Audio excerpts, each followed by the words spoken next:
Well, initiated the coordination of the medical team in Seattle and organized the team itself that was out on the streets, and also co-organized setting up a clinic which provided the health care for the 10 days that the conversion center was open. So that was sort of my main organizing project.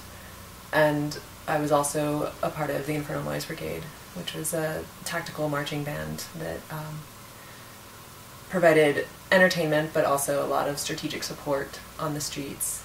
We would go into areas where people were locked down and bring huge crowds of people with us to help defend that lockdown, and very often would cause the police to back down and to not gas the area, or at least to just chill out and not beat people. So those are the two main things that I worked on for that. Well, there were the two marches that came, that were with the Direct Action Network. That one came from the, what's the name of the park? Victor Steinbruck Park. And the other came from Seattle Central. And they converged around the convention center in the Paramount Theater. And so that was coming from the east and the west. Then the Labor March was coming from the north. The People's Assembly March was coming from the south. And then the Student March came in kind of at an angle from the university area. So we were coming in from the east, from the Capitol Hill. I just suddenly realized that we were going to need information about that. We were going to need to know about tear gas and pepper spray. We were going to need first aid on the streets. That it was going to be something more than, you know, a march, or a really big march or rally, or so I ended up volunteering to coordinate first aid. And when I did that, I didn't know what that meant at all. I had no idea what I was... The more I thought about it, I realized that no one was even thinking about healthcare. And here we were inviting tens of thousands of people to come to our city, and we were going to feed them, and we were going to find housing for them, and we were going to train them in a lot of different skills that are needed to do an action. But how are we going to take care of them physically? If we're going to ask people to come up and maybe get arrested, we need to support them as much as we can. So it just started growing. I think in retrospect it was a really powerful thing that people, it wasn't many people, but there were a few hundred people who had previous knowledge of the chemical weapons that were used against us, and they were able to really help deal with the panic that ensued when the cops did start gassing and pepper spraying. The clinic was mostly run by herbalists and naturopaths, but we also had nurses working there as well. And one of the main things that we were really trying to promote there was the respect between the allopathic Western kinds of medicine and the more natural, holistic kinds of medicine. And for the most part, that really worked. What were they doing? What was it like? We trained a few hundred, and it's hard to know exactly how many. And it's impossible to know how many were actually out on the streets, because I know that there were a lot of people who were practitioners who saw what was going on the news and came down to help. There were a lot of EMTs who just came out on the streets when they saw that it was getting so violent. The police were getting so violent.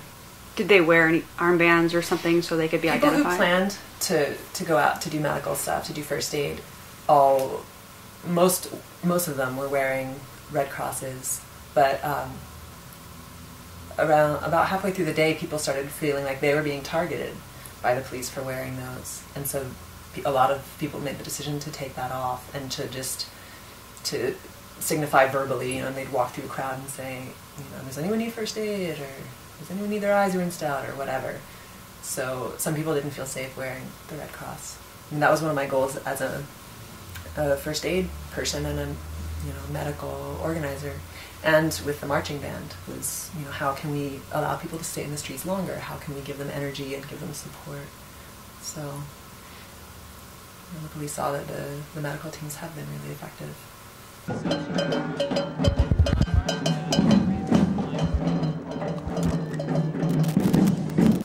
I think on that day we were 9 musicians, and then we have people who carry flags and people who twirl fake rifles, and a majorette who's really flamboyant and who directs us, gives us signals that tell us to do different kinds of maneuvers. And so what we arranged was a lot of different signals that would get us to speed up, slow down, turn different directions, you know, stop and go into some kind of a holding pattern if the demo wasn't moving or whatever, and we just needed to do something other than stand in our lines, you know, something more visually stimulating. So we organized all of that in advance, and we talked about what we wanted to do, and we all agreed that, you know, what we wanted was to provide support for people. You know, we didn't want to initiate anything. We weren't going to do a direct action. You know, we weren't going to try and do a lockdown or blockade an intersection or anything, but we wanted to be there for people who were. We wanted to provide support and bring reinforcements in. So, you know, if we got information or saw ourselves that there was an intersection that was really weak and not so many people there, then we would try to get, you know, we might just loop around the block, and as we went playing music, then people would join us, and so we'd come back and, you know, deliver 300 people to an intersection and kind of sneak away not playing so they wouldn't follow us out of there.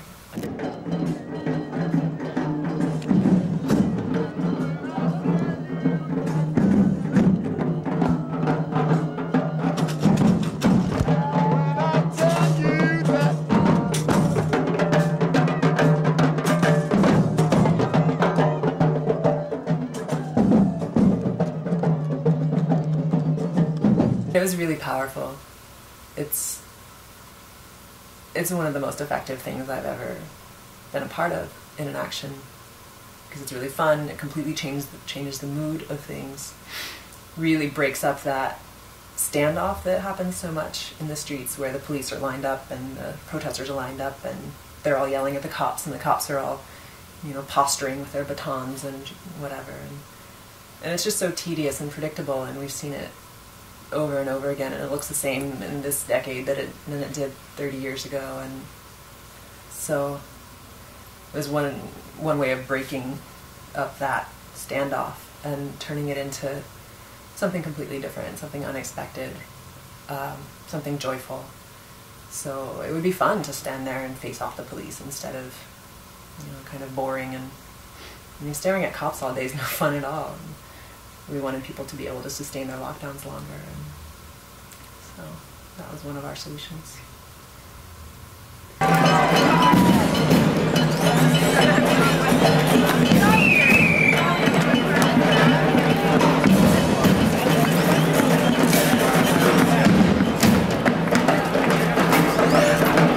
Because it felt like we owned the city. It felt like it really belonged to the people, and there was just this feeling that anything could happen. And a scary feeling? No, a really good thing, really good feeling.